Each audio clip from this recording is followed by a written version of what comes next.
NCERT और आईबीएसई की प्रमाणित पुस्तक जिसका नाम है हिंदी व्याकरण एवं रचना प्रबोध। ठीक है, हिंदी की हम महत्वपूर्ण पुस्तक के बारे में बात कर रहे थे, जो पुस्तक चलती है आपकी कक्षा 9 से लगा करके कक्षा 12 तक। ठीक है, कक्षा 12वीं तक जो है वो आपके यह पुस्तक चलती है। प्रतियोगी परीक्षाओं के लिए काफ़ी इंपॉर्टेंट है, चाहे आप सीईटी से लगा करके आरएस प्री का भी एग्जाम, प्री में वैसे नहीं पूछी जाती लेकिन आप एसआई की तैयारी कर रहे हैं। ठीक है, आरएस मेंस में पूछी जाती है, एसआई की तैयारी करें तो वो आपके लिए रामबाण साबित होने वाले, क्योंकि यहाँ पर आपको 0 से लगा करके 100% बेसिक लेवल से लगा करके 100% तक आपको यहाँ पर तैयारी करवाई जा रही है। ठीक है, तो यह पुस्तक काफ़ी इंपॉर्टेंट है, जिसमें अध्यायवाइज तरीके से हम बात कर रहे हैं, पृष्ठ संख्याओं के आधार पर बात कर रहे हैं, पूरी डिटेलिंग तरीके से हम बात करेंगे।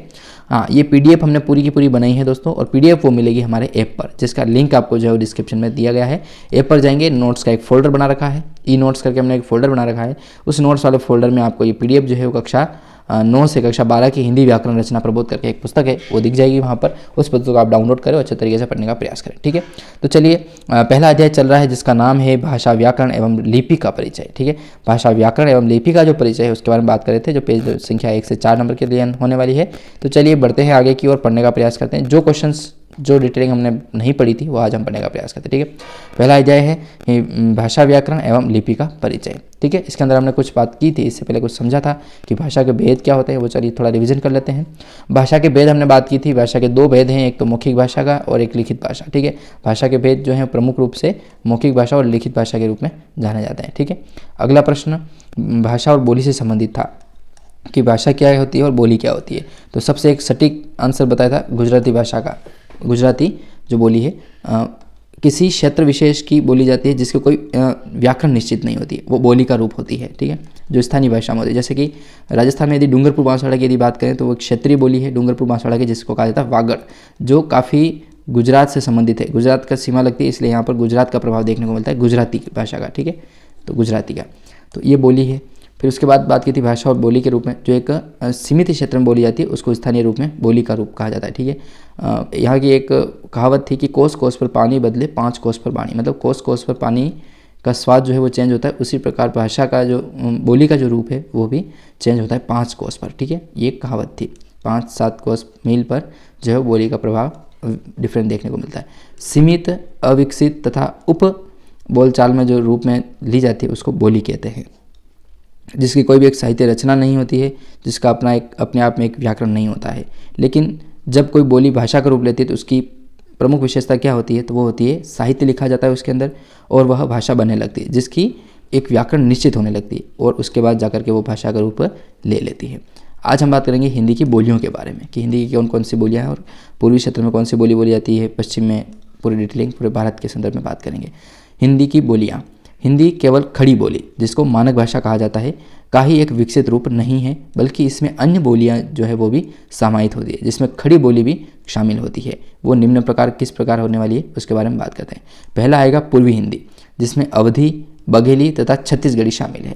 देखो, क्षेत्र विशेष के आधार पर देखा जाए तो उसके आधार पर, जैसे मैं यहाँ पर आपको भारत का बताता हूँ, जैसे एक चौकोर के रूप में भारत का लिया, ये पूर्वी क्षेत्र आ गया, भारत का पूर्वोत्तर। तो इसके अंतर्गत यहाँ पर छत्तीसगढ़ है, बघेली, अवधी, ठीक है, अवध उत्तर प्रदेश वगैरह है, तो इस तरीके से पूरा कवर होता है। ठीक है, तो पूर्वी हिंदी जो है उसमें अवधी, बघेली और छत्तीसगढ़ी जो है वो शामिल है पूर्वी हिंदी में। पश्चिमी हिंदी की बात करें तो उसमें खड़ी बोली होती है, ब्रज, बांगरू, जो है हरियाणवी बोली है बांगरू, बुंदेली, बुंदेलखंड की, बिहार की बुंदेलखंड, बुंदेलखंडी, कन्नौजी शामिल है। ठीक है, तीसरा अपना है बिहार की प्रमुख बोलियाँ, जिसमें आती है मगही, मैथिली तथा भोजपुरी। चौथा देखें तो राजस्थानी की जो है उसमें आता है, हाँ राजस्थानी, इसके संदर्भ में अपने को विशेष तरीके से याद रखना पड़ेगा। उसके बारे में डिटेल्स में अपन राजस्थान की प्रमुख बोलियां जो हैं उसके बारे में बात करेंगे, तब इनके बारे में हम डिटेल से बात करेंगे। ठीक है, तो राजस्थान में एक तो मेवाड़ी है, मारवाड़ी है, मेवाती है, हाड़ौती बोलियाँ जो है वो शामिल है। मेवाड़ी आपकी बोली जाती है उदयपुर, प्रतापगढ़, चित्तौड़गढ़, ये सारा जो क्षेत्र है मेवाड़ क्षेत्र, वो पूरा आएगा, प्रतापगढ़, राजसमंद वगैरह। मारवाड़ आ गया, जो मारवाड़ क्षेत्र है अपना पूरा जैसलमेर, बाड़मेर, बालोतरा, जो भी जैसलमेर जोधपुर का क्षेत्र है, अब तो फलोदी भी बन चुका है नया जिला। ठीक है, तो मारवाड़ी वो पूरा आ जाएगा। मेवाती अलवर भरतपुर का जो क्षेत्र आता है, मेवात क्षेत्र के नाम से जाना जाता है उसको, तो वो आ गया। हाड़ौती, कोटा बूंदी बारा झालावाड़, ठीक है, कोटा बूंदी बारा और झालावाड़ जो है हाड़ौती क्षेत्र, शेखावटी प्रदेश, उसके बारे में बात करेंगे, सारी शेखावटी की बोलियाँ भी होती है। उसी प्रकार कुछ विद्वान जो है वो मालवी, ढूंढाड़ी तथा बागड़ी को भी राजस्थानी की अलग बोलियाँ मानते हैं, मानते नहीं जबकि है, ठीक है। ढूंढाड़ी जयपुर में बोली जाती है, ठीक है। मालवी मालव प्रदेश जो एमपी से सटा हुआ जो क्षेत्र है वो मालवी के अंदर आता है, जिसमें यहाँ पर मालवी भाषा बोली जाती है, ये वाली। फिर पांचवा प्रश्न देखें, पांचवा अपना आ रहा है कि पहाड़ी की जो बोलियाँ हैं वो कौन कौन सी हैं, तो इसमें नाम आता है गढ़वाली, कुमाऊनी और मंडियाली बोलियाँ जो है हिंदी की बोलियों के रूप में जानी जाती है। इन बोलियों के मेल से बनी हिंदी को संविधान सभा ने जो है वो 14 सितंबर 1949 को भारत की राजभाषा जो है वो स्वीकार किया था।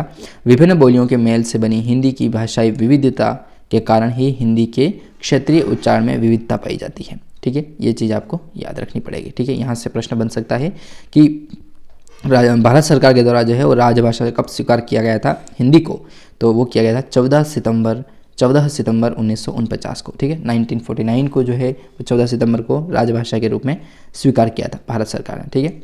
हाँ, एक भाषा विविधता के रूप में जानी गई थी, ठीक है। चलिए और कुछ बाकी रहा है तो उसके बारे में बात करते हैं। भाषा और